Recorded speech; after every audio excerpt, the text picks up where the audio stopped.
सभी विद्यार्थियों को नंदू जी सर का नमस्कार। लॉकडाउन की वजह से हम अभी आपसे सीधा संपर्क नहीं कर पा रहे, तो इस वजह से हम आपको अब YouTube के माध्यम से ये प्रेषित करने जा रहे हैं। और हमारा जो चैनल है अरविंद पब्लिक स्कूल के पेज पर आपका स्वागत है।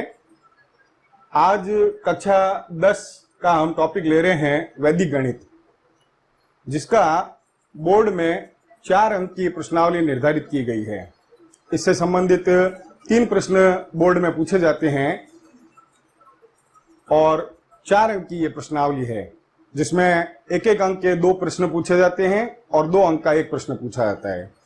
अब बात करते हैं कि इसमें शामिल कौन कौन से टॉपिक हैं। वर्ग, घन, भाग, बाकी, जिसमें मुख्य रूप से 2 विधियां हैं, ध्वजांक विधि और निखिलम विधि, और एक और विधि भी है परावर्तीय योज्येत, लेकिन मुख्य रूप से ये 2 ही विधियां हैं, ध्वजांक और निखिलम। और चौथा टॉपिक है इसमें हमारा कि सरल समीकरणों का वैदिक विधि से हल ज्ञात करना, जिसको 2 वर्गों में विभाजित किया गया है, परावर्तीय योज्येत और शून्य साम्य समुच्चय। इसी क्रम में हमारा जो पहला टॉपिक है वर्ग, वो हम लेते हैं। और वर्ग की जो हमारी विधि है पहली, वो है एकाधिकेन पूर्वेण।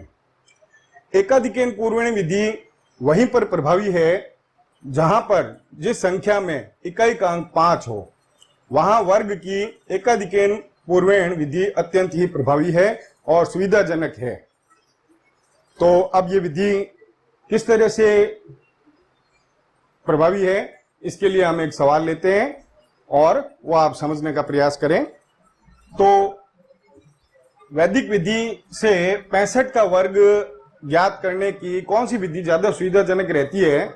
जैसा कि मैंने बताया था कि जिस संख्या में इकाई का अंक 5 है, वहां पर वैदिक गणित की जो वर्ग की विधि एकाधिकेन पूर्वेण है, वो अत्यंत ही प्रभावी है। और इसका मेथड क्या है वो आप समझ लीजिए। इसमें आपको सिर्फ 2 समूह बनाने हैं। उन 2 समूहों में आपको क्या करना है कि इकाई का अंक जब 5 हो तो दूसरे समूह में, दाएं से दूसरे समूह में 5 को 5 से गुणा करनी है। तो सदैव क्या है, इसमें 25 ही आएगा। और आगे वाला जो अंक है उसको उसके अगले अंक से गुणा करनी है। एकाधिकेन पूर्वेण, यानी कि एक अधिक से, पूर्व की संख्या में एक अधिक से आपको गुणा करनी है। जिस प्रकार से यहाँ 6 है तो 6 का अगली संख्या 7 है, तो 6 × 7 करना है आपको।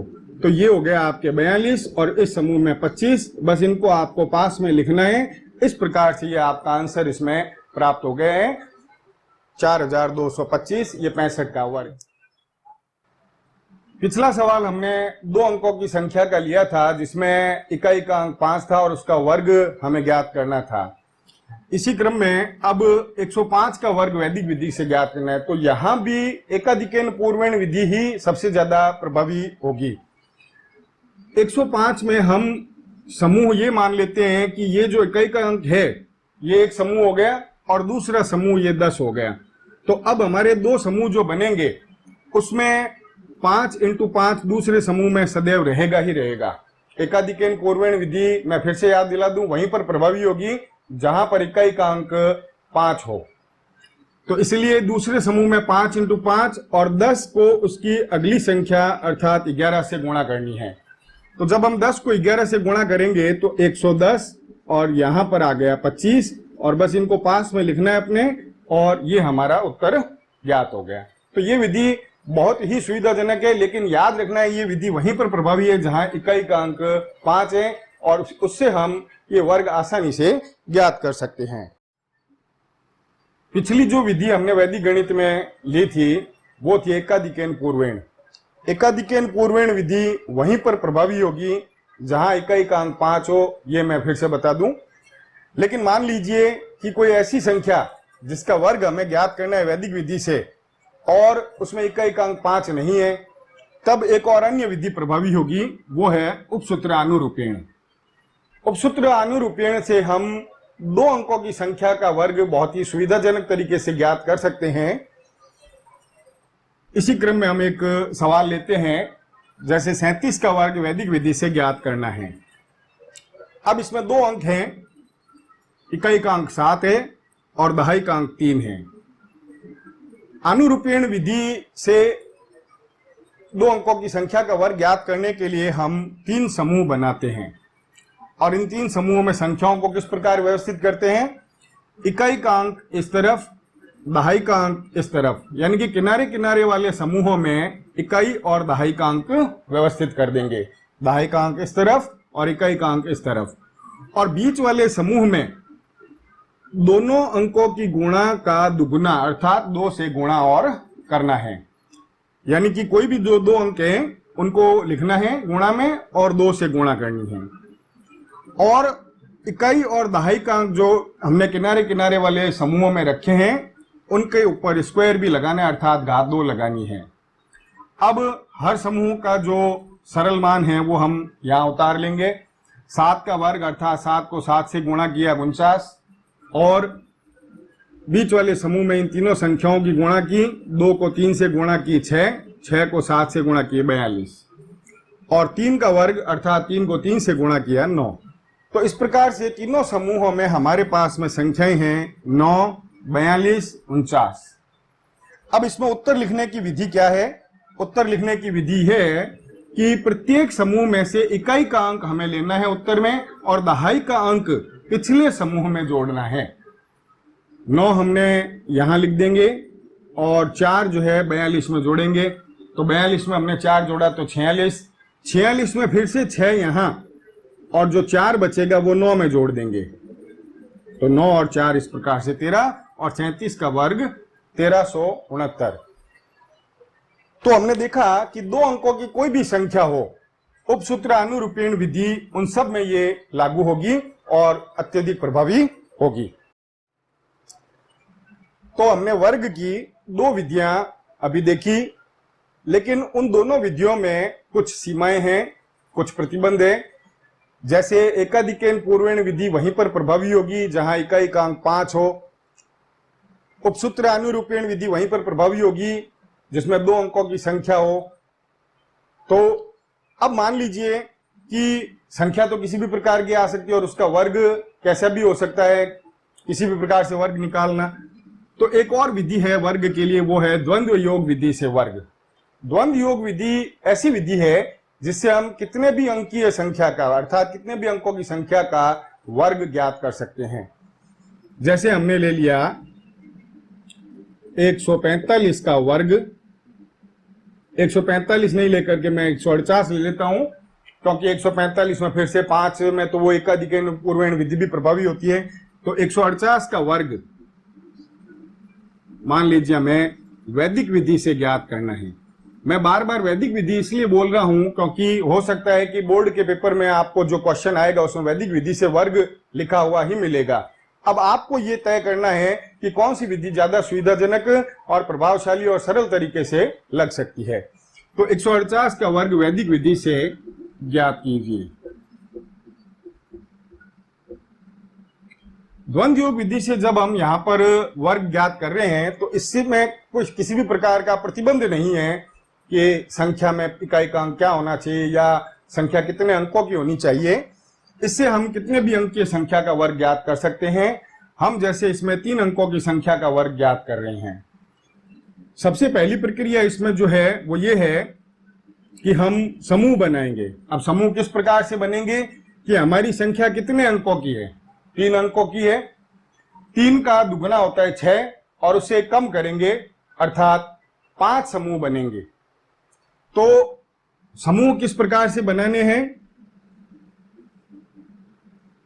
1 2 3 4 और 5 समूह हमने बना लिए। सबसे पहले 1 अंक लेंगे, फिर उसके बाद में दूसरा अंक बढ़ाएंगे दूसरे समूह में, तीसरे समूह में तीनों अंक ले लेंगे। जब हमारी संख्या पूर्ण हो जाए जिस समूह में हमारी संख्या पूर्ण हो जाए तो आगे का एक अंक हटा देंगे, फिर उसके बाद में एक और आगे का अंक कम कर देंगे। तो इस प्रकार से पहले और अंतिम समूह में एक एक अंक रहेंगे। अब दूसरा जो इसका स्टेप है वो ज्ञात करना है द्वंद्व। द्वंद्व कैसे ज्ञात करेंगे उसको भी आपको समझना पड़ेगा। एक अंक है तब उसका द्वंद्व होगा उसका वर्ग स्क्वायर।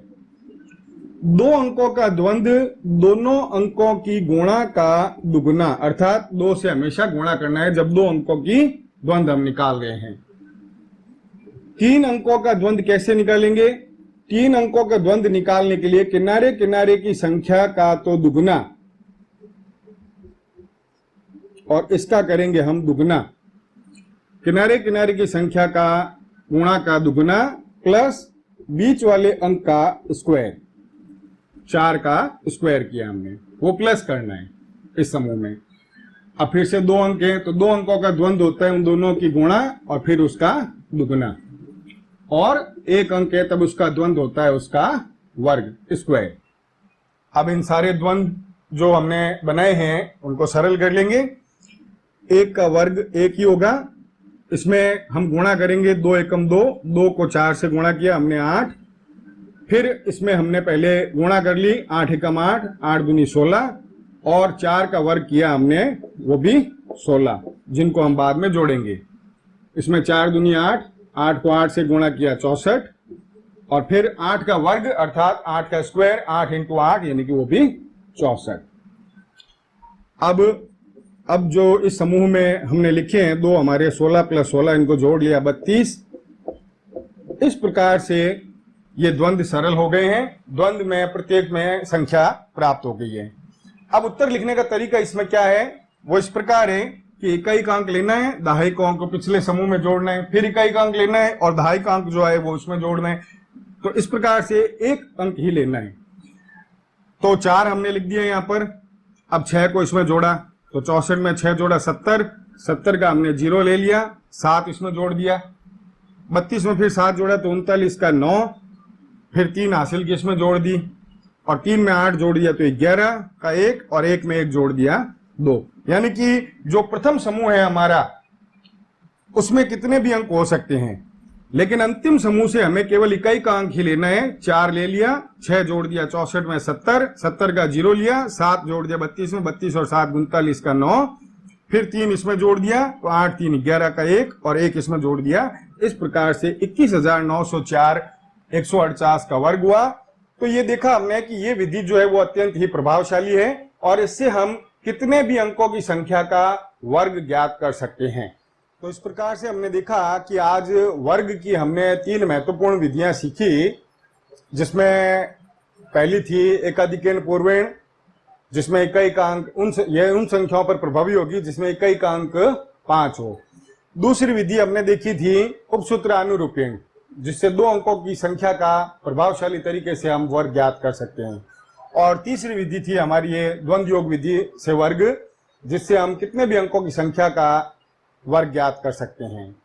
इसी क्रम में हम कल घन और भाग की विधियां भी सीखेंगे और उम्मीद करता हूं वो आपके लिए काफी उपयोगी होगी और काफी वो प्रभावशाली भी रहेगी।